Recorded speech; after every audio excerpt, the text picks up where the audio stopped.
Well, how do we make these changes?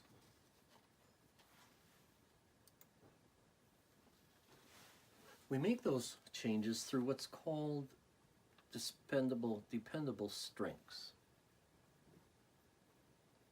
That's what we need to look for. Your dependable strengths will help you find your vocation. That is, what God created and intended you to do. To lead a happy, significant, joyful life.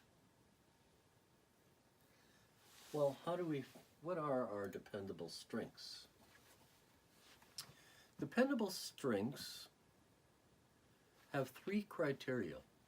And in order to be a dependable strength, it has to meet each of these criteria. The first criteria is it's the things you love to do. Remember what we said before? The things that you desire to do are the things you have to do. And don't let other concerns get in the way. So the things you love to do is the first characteristic of a dependable strength.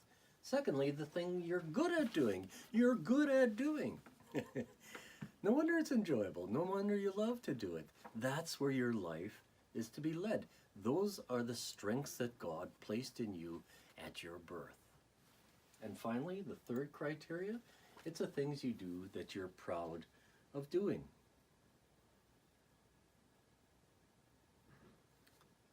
Our dependable strengths are those creator-given abilities. Don't doubt it.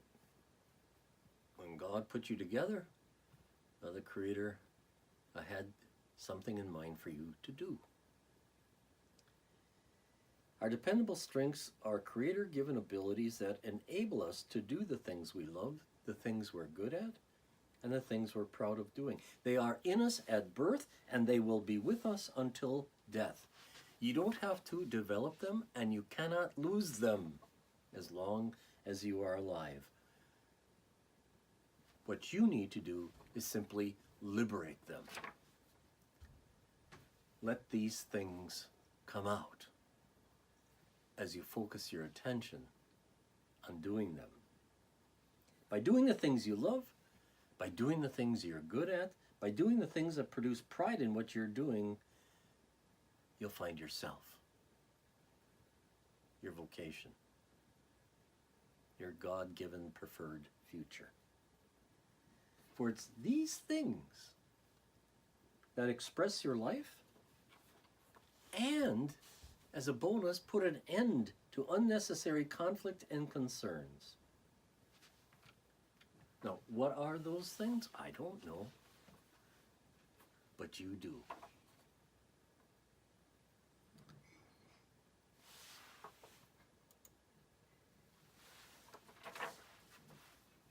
1 Corinthians 12:1 and 4-7 says this. It's prefaced by the verse in small writing. Concerning spiritual gifts, brothers and sisters, I don't want you to be uninformed. That's what we're doing here this morning. We're trying to find information and then inspiration to end conflict and disputes in our lives so we can get on with our life, not defined by our past, but by God's preferred future for us. St. Paul says there are a variety of gifts. You have some of them. You certainly don't have them all. No one does. Don't worry about it. But it's the same Spirit. In other words, there's no divine distinction in terms of value between what you can do and what I can do. They are both of equal value. They come from the same God for a common purpose. There are a variety of services. But those services serve the same Lord. Again, we're not talking here in terms of you have to live your life as a duty, an obligation, as some kind of payback. Wrong. When you live joyfully, you bring God greatest satisfaction. Isn't that what you want for your children if you have some? You want them to be successful, and when they are, it brings you the greatest joy. There are a variety of activities. But it's the same God, notice, who activates all those services and activities in every one. You're no exception. Don't let anyone ever convince you that you are. To each is given. No payment. No payment has to be made. It is given by God because God wants you to be blessed by it and to bless others through it. To each is given the manifestation of the Spirit for the common good. That's a core value change. That my blessedness, the greatest joy I find in life, I find in my service and activities for others. But that doesn't take away from me. It gives to them, and it gives back to me in terms of the end of conflict and dispute, which are then replaced with joy and anticipation of a better tomorrow. So here's what I'd like you to do. I want you to spend the rest of the day making a list of the things that are your dependable strengths. They're dependable because they're there at birth, they'll be there until you die, and the Creator gave them to you. You don't earn them, and you can't lose them. So they're dependable. How do you know what those things are? Well, they have to simply meet all three standards. In order for it to be a dependable strength, it has to be something you love to do. Secondly, it has to be something that you're very good at doing.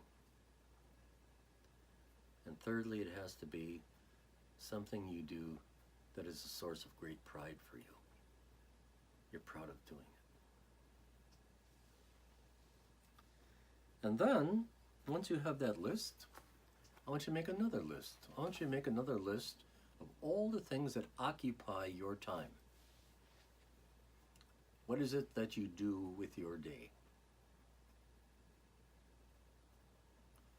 And then, I want you to make some choices.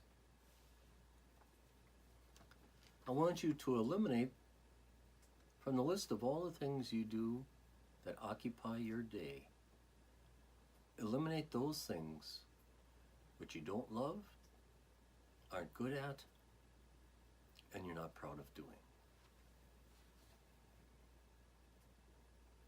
And then see what's left.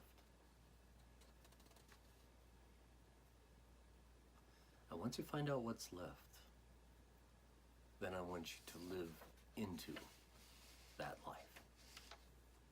The life formed by those dependable strengths, because they form God's future for you. I hope you'll do that, and I hope you'll come back to our blog site. Remember, try to be kind rather than right. I'll see you next time.